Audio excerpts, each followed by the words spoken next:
E aí, pessoal da disciplina de técnicas de pesquisa, aqui é o professor W, e eu vou fazer um breve vídeo com os slides comentados, principalmente para quem faltou na aula passada, então falando um pouquinho sobre os pontos mais importantes aqui do projeto de pesquisa, e então sobre a aula de hoje, que seria as etapas para se inscrever em introdução, que basicamente é o que vocês precisam entregar até o final desse bimestre.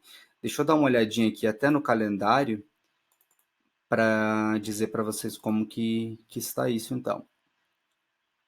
Olha só, então, segundo o programa de aula que está lá no AVA, né, no primeiro bimestre, e essa data é o dia 24 de abril, que é quando será também a prova do primeiro bimestre, vocês precisarão entregar a introdução contendo tema, problema, hipótese e justificativa. Tudo isso valendo 3, tá? E aí a prova vai ser valendo 7.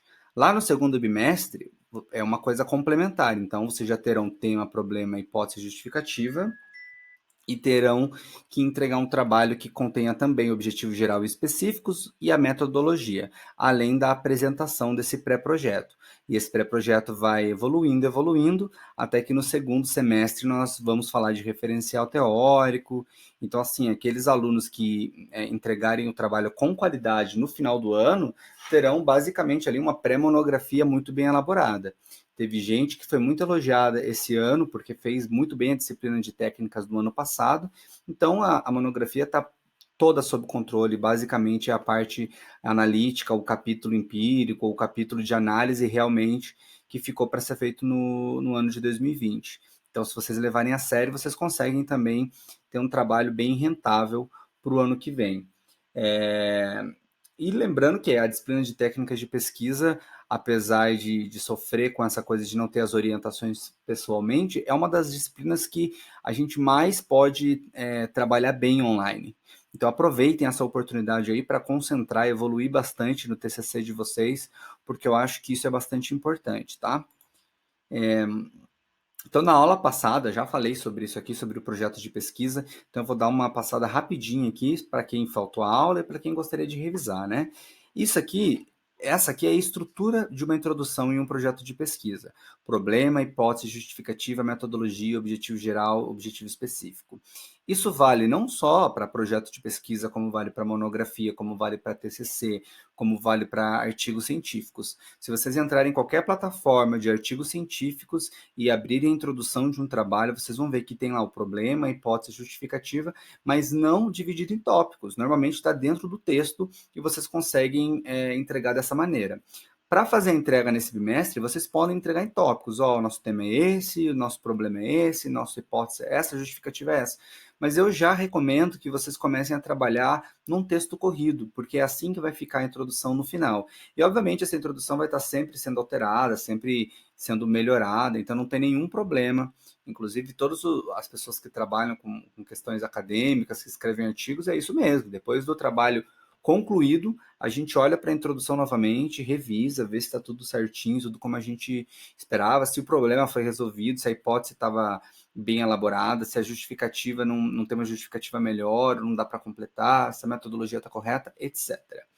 A primeira coisa, então, que é o mais difícil num trabalho científico é o problema de pesquisa. Por quê? O problema é exatamente a pergunta que vocês querem resolver com o trabalho. Então, a pessoa fala, eu quero fazer um trabalho sobre futebol e economia. Isso não é um problema de pesquisa. Futebol e economia onde? No Brasil? Em qual ano? Qual esfera? Qual aspecto do futebol você quer falar? Você quer falar de redução de custo? Você quer falar de lucratividade? Você quer falar de produtividade?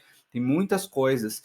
E economia é uma das poucas áreas que dá para falar de quase tudo. Sempre tem um aspecto econômico, uma dimensão econômica de quase todos os problemas acadêmicos. Então, dá para a gente ser bem criativo e ter temas assim que sejam muito do nosso interesse, não precisa ser necessariamente um tema teórico. Então, a primeira coisa, para o trabalho de vocês, pensem em um problema, uma pergunta a ser respondida, que seja delimitada e seja clara, porque é a partir desse problema que nós faremos todo o resto do trabalho, ok? A hipótese é uma possível resposta para essa pergunta. Então, na aula nós falamos sobre o problema que era, será que o modelo de desenvolvimento do Brasil, regional, interno, se parece com um modelo centro-periferia? Esse é um problema. Qual que é a hipótese? A hipótese é que eu acho que sim, por causa disso e disso. Eu acredito que sim, porque é, existe uma questão da região sudeste do Brasil ser uma região que exporta e as outras regiões serão regiões que entregam. Estou inventando, tá? Mas só para vocês terem uma ideia do que é uma hipótese. É quase um achismo mesmo, é uma intuição. Porque quando você tem uma pergunta para ser respondida, obviamente você tem uma hipótese, você acha que é uma determinada coisa e vai trabalhar, vai construir o trabalho justamente para testar se essa hipótese é verdadeira ou é falsa. Então, esses dois parzinhos trabalham juntos, né? Uma pergunta e uma possível resposta, que não tem nenhum problema se lá no final nós descobrirmos que essa resposta está incorreta. O trabalho serve exatamente para isso, para testar uma hipótese. Então, como está no slide aqui, hipótese. Possíveis respostas para o problema estabelecido. Normalmente são estabelecidas a partir da intuição, de um conhecimento prévio do pesquisador, e a pesquisa tem como objetivo testar essas hipóteses e aceitá-las ou refutá-las. Já a justificativa é a importância da sua pesquisa para a sociedade. Então você vai descrever, olha, é importante saber sobre o modelo de desenvolvimento do Brasil, porque isso pode dar autonomia para quem faz a política pública, fazer uma política mais eficiente. É importante saber o modelo para saber quais são os lugares onde o governo deve investir para aumentar o desenvolvimento, enfim, tudo que você acha que é importante para o porquê estudar isso. Então, eu quero fazer lá um trabalho sobre o impacto de mascar chiclete nas notas dos alunos. Qual que é a lógica disso? Qual que é a importância disso? Será que tem importância? Então, nesse momento, você começa a perceber, será que o que eu estou pesquisando está chovendo no molhado? Se eu tenho uma pergunta, quero fazer um trabalho, produzir um trabalho que vai responder se existe desigualdade no Brasil. É claro que existe desigualdade no Brasil, mas um trabalho mostrando que há desigualdade do Brasil não tem uma justificativa. Então eu preciso melhorar essa pergunta. Agora eu posso qualificar essa desigualdade, eu posso melhorar essa pergunta. Nesse caso, começa a haver uma justificativa. Então, esse parzinho, problema, hipótese e justificativa, é meio que pergunta que eu tenho, a hipótese que eu tenho e por que é importante responder essa pergunta para a sociedade, para a academia. Então, por que o seu problema merece ser investigado? Por que escrever sobre isso? Objetivo geral e objetivo específico, tá? Eu vou falar disso juntos, porque eles são partes diferentes aqui.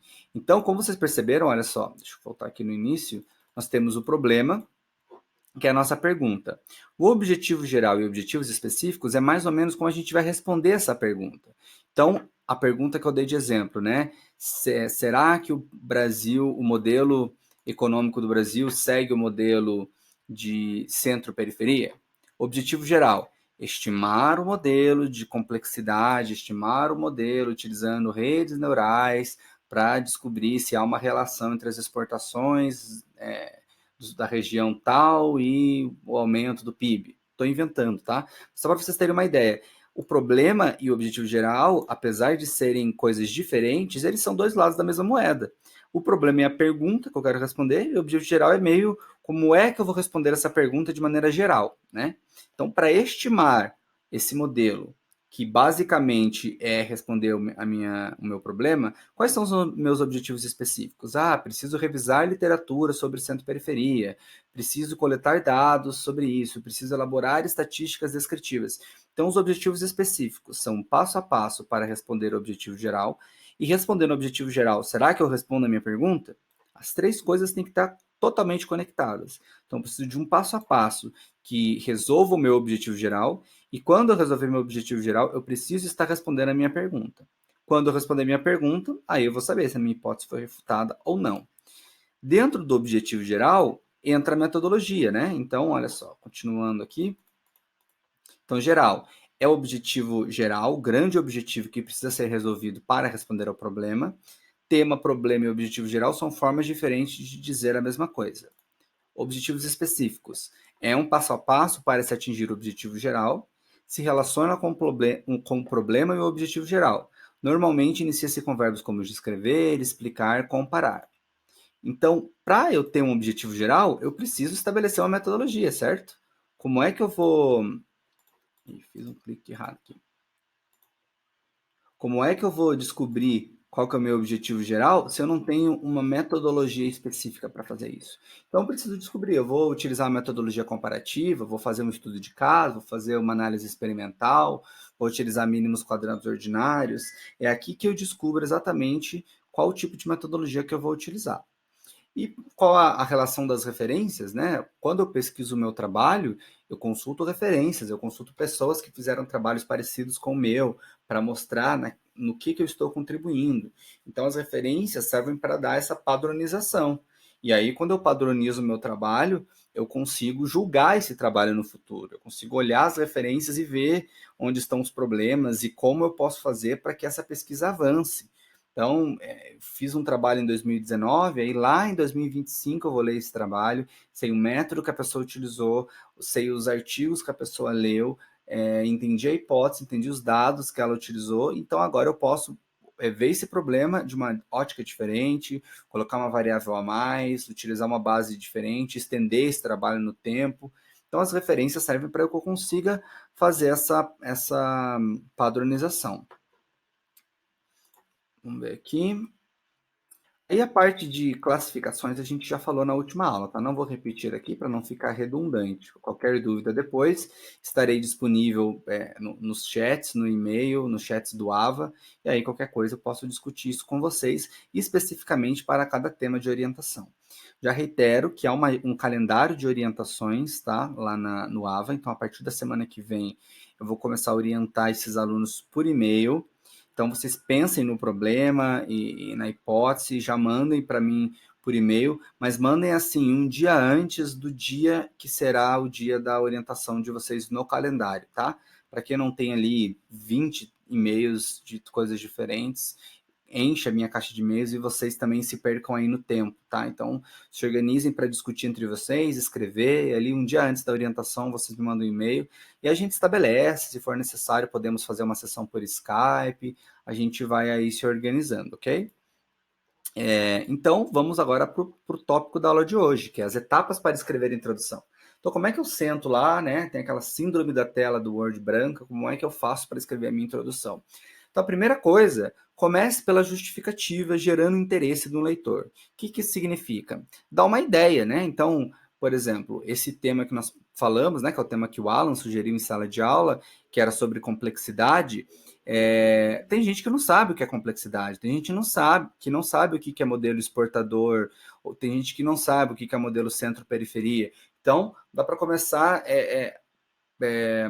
ilustrando, né, essa situação para trazer o leitor, gerar um interesse no leitor pelo seu trabalho. Então, olha, no Brasil, o desenvolvimento econômico tem sido um grande problema. Nos últimos anos, nós utilizamos, nós não, né, que não pode escrever em primeira pessoa.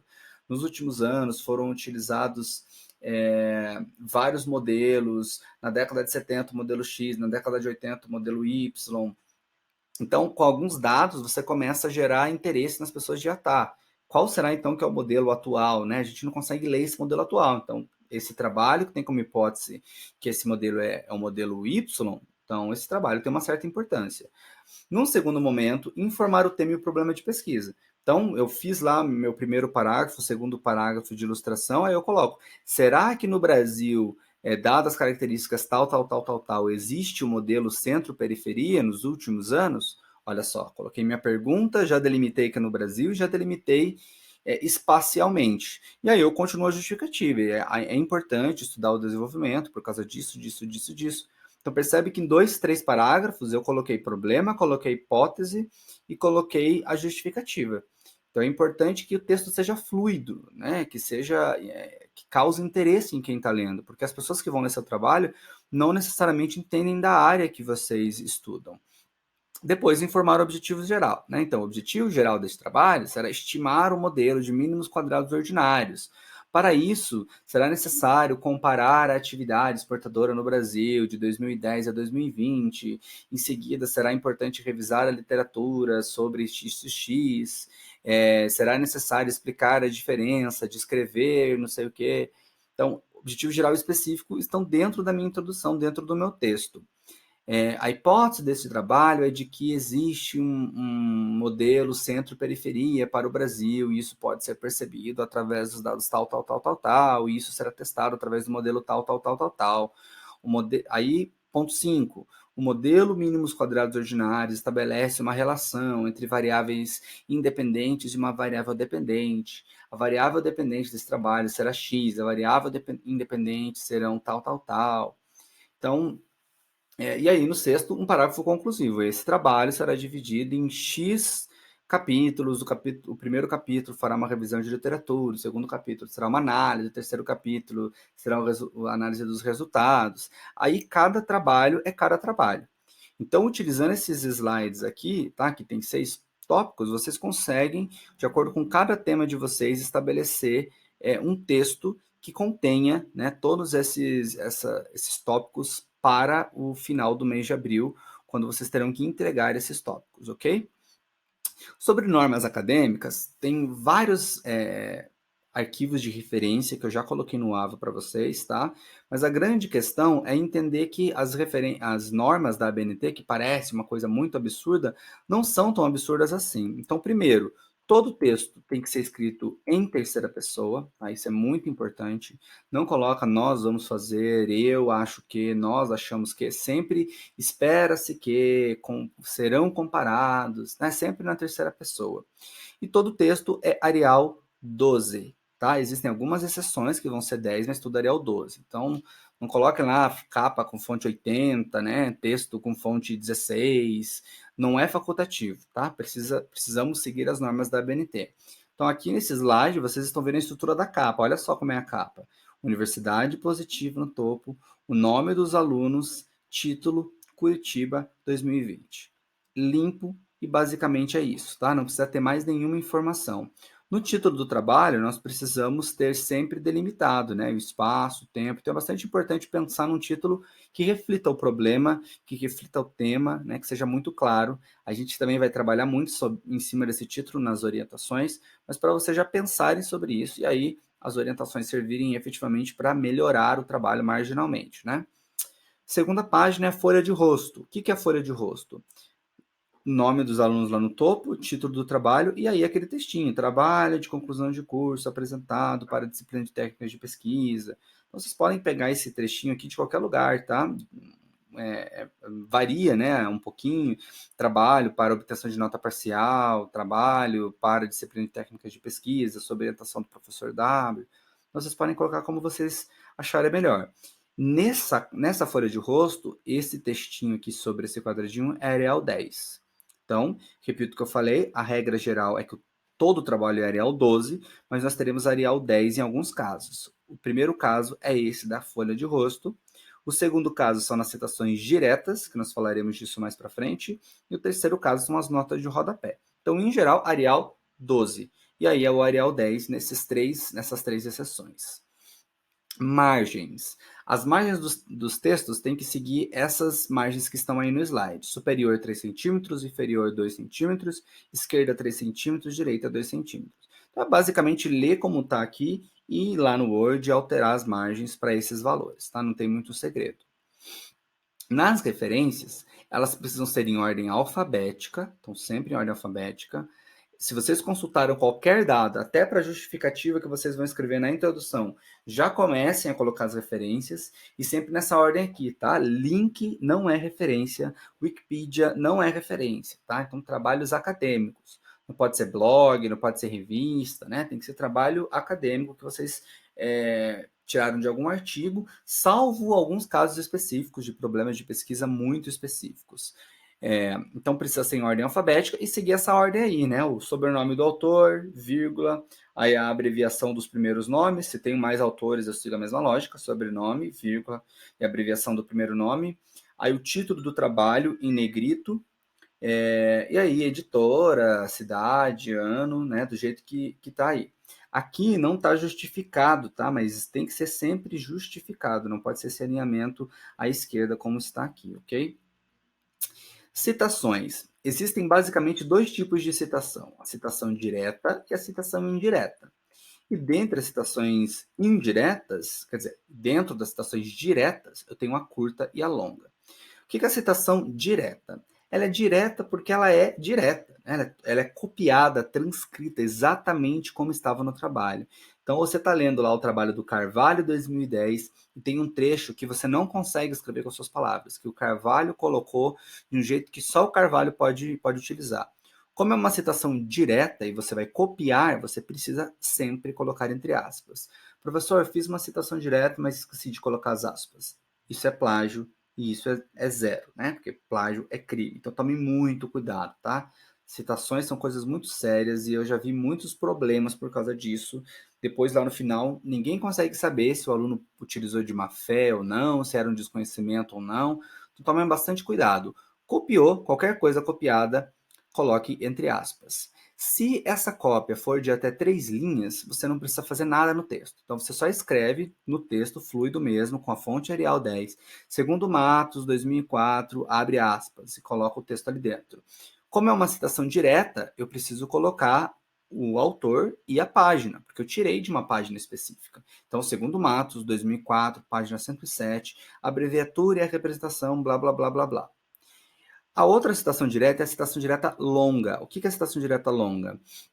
É uma citação de mais de 3 linhas. Quando isso acontece, eu preciso ter recuo de página e redução na fonte.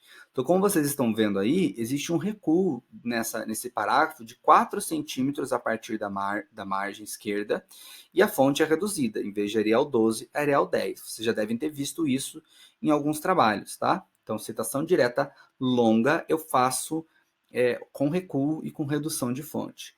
Tomar muito cuidado, evitar o uso de citação direta, tá? Raramente vai ter um trabalho em que a gente precisa necessariamente dizer como o autor colocou com as mesmas palavras. Então, assim, se eu tenho recuo, eu não preciso pôr aspas, mas eu tenho que colocar exatamente como o autor escreveu. Se é uma citação curta, eu preciso pôr aspas e também colocar exatamente como o autor escreveu. O tipo de citação mais recomendado é a citação indireta. E como eu falei lá no início, um trabalho acadêmico, uma monografia, um TCC é uma colcha de retalhos de outros autores. Então, praticamente tudo que vocês escreverem terá algum autor que disse: "Ah, professor, mas isso eu trouxe da minha vivência profissional". Sempre vai existir uma teoria, sempre vai existir um autor que falou sobre aquilo. Referencie, tá? Coloquem nomes de autores em todo o texto. Se por acaso vocês acham que ficar falando segundo Martins, de acordo com Silva, polui muito texto, escreve texto como se fosse escrito por vocês, e aí no final coloca entre parênteses, Martins, 1984, Silva, 2005. E pronto, torna o texto mais fluido, mas continua sendo uma citação indireta. Como a citação é indireta, então você não sabe se você tirou da página 30, se tirou da página 40, se você leu o livro inteiro e escreveu um parágrafo desse livro. Logo, a citação indireta não necessita colocar o número da página, só o ano. E por fim, temos a citação de citação, que é o quê? Eu li o Carvalho 2007 e o Carvalho 2007 citou o Silva 2005. Aí eu preciso utilizar um recurso chamado APUD. Então eu coloco lá, ó, Ponce, Apud, Silva. Então o Silva, no livro dele de 1994, citou o Ponce em 1982. Como eu não tive acesso direto ao Ponce em 1982, eu utilizei esse recurso APUD. Então ficou Ponce 1982, APUD Silva 1994, página 25, declara que, e aí eu faço essa citação, que se chama APUD ou também citação de citação.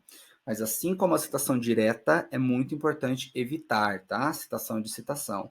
Normalmente a gente tem acesso à obra direta, então vai lá na obra e faz uma citação daquela obra. E de preferência, uma citação indireta, ok? Isso aqui vocês podem utilizar para justificativa já, né? Porque a justificativa vocês vão ter que ler trabalhos de outros autores, fazer revisão de literatura para escrever, ok? Então é isso, gente. Estarei disponível hoje no chat, no Ava, tá? No nosso horário de aula ali, caso vocês tenham alguma dúvida com relação à disciplina de técnicas. E segundo o calendário que já está postado no Ava, a partir da semana que vem serão orientações específicas por e-mail. Peço que vocês mandem no máximo, né, no mínimo com um dia de antecedência, tá? Mas não mandem muito antes, mandem próximo da data de orientação para eu não me perder lá em muitos e-mails da minha caixa. Então eu vou vendo os e-mails, respondendo de acordo com o calendário que nós estabelecemos, ok? Então é isso. Se vocês tiverem algum feedback, alguma sugestão, sobre esse tipo de aula online, né, sobre essa plataforma que eu estou utilizando, me enviem, porque é a primeira vez que nós, professores, estamos do presencial, né, estamos utilizando essa ferramenta. Estou utilizando uma ferramenta chamada Loom, então não sei exatamente como está sendo aí para vocês a experiência. E aí a gente vai aprendendo e melhorando para as aulas seguintes, tá bom? Então, até mais. Qualquer coisa, estou à disposição de vocês. Tchau.